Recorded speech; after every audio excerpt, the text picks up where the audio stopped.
বন, pizza, burger, butter bun, chicken bun এগুলো আমরা সবাই কম বেশি অনেক বেশি পছন্দ করি।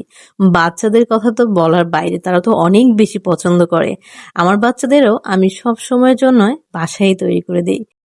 বনের রেসিপির জন্য আমাকে অনেকে নক দিয়েছেন, তো তাদের জন্য ছোট্ট করে একটা রেসিপি শেয়ার করছি আমি। এখানে আমি 1.5 কাপ পরিমাণে আটা নিয়ে নিচ্ছি। লবণটা আপনারা আপনাদের স্বাদ অনুযায়ী দিবেন। তারপরে আমি 2 চা চামচ চিনি দিয়ে দিচ্ছি। চিনিটা আপনাদের স্বাদ মতো, আপনারা যদি মিষ্টিটা একটু পছন্দ করেন বেশি তাহলে একটু বাড়িয়ে দিবেন। এখানে আমি 2 চা চামচ গুঁড়ো দুধ দিয়ে দিলাম। তারপরে দেব 1.5 চা চামচ ইস্ট। ইস্টটা দেখবেন যেটা কেমন কোয়ালিটি, ভালো কোয়ালিটি হলে আপনার ডোটা অনেক বেশি ভালোভাবে ফুলবে। তারপর আমি সবকিছু অনেক সুন্দর করে ভালো করে মিশিয়ে নিচ্ছি। মেশানো শেষ হলে আমি এখানে গরম পানি অ্যাড করব। গরম পানি বলতে এটা একদম ফুটন্ত গরম না, একটু কুসুম গরম, যেন আমি হাতের একটা আঙ্গুল চুবিয়ে রাখতে পারি এরকম গরম হতে হবে। তো আমি অল্প অল্প করে পানি দিয়ে ডোটা অনেক ভালো স্মুথভাবে মিশিয়ে নিচ্ছি। পিৎজার ডো সবসময় অল্প অল্প পানি দিয়ে আপনি মিশিয়ে নেবেন, তাহলে দেখবেন অনেক সুন্দর স্মুথ একটা ফিনিশিং পাবেন।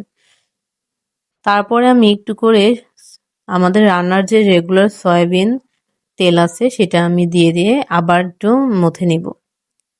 দেখেন এখন আমার হাতের সাথে এবং বাটির সাথে লেগে আসছে না।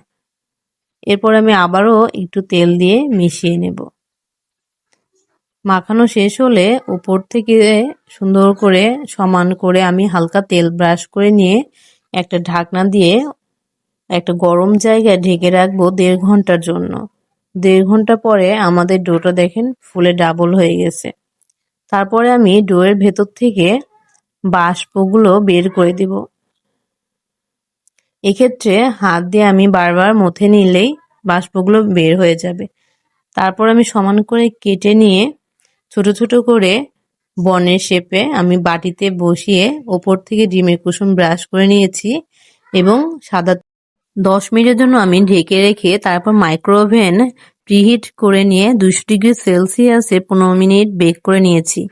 বেক করে নেওয়ার পর ঠান্ডা হওয়ার পরে আমি এই যে এটা মোল্ড থেকে বের করে আপনাদের দেখাচ্ছি। দেখেন কত সুন্দর কালারটাও এসেছে, প্লাস বনের ভেতরে ফুলে একদম অনেক নরম সফট হয়েছে।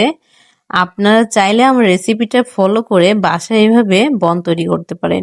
এটা শুধু যে মাইক্রো ওভেনে হবে তা না, এটা ইলেকট্রিক ওভেন প্লাস চুলোতে আপনারা করতে পারবেন। যে কোনো গ্যাসের চুলোতে আপনারা এভাবে বেক করতে পারবেন। রেসিপিটি যদি কারো ভালো লেগে থাকে লাইক কমেন্ট শেয়ার করে আমার পাশে থাকবেন আর আমার চ্যানেলটি সাবস্ক্রাইব করে দিবেন।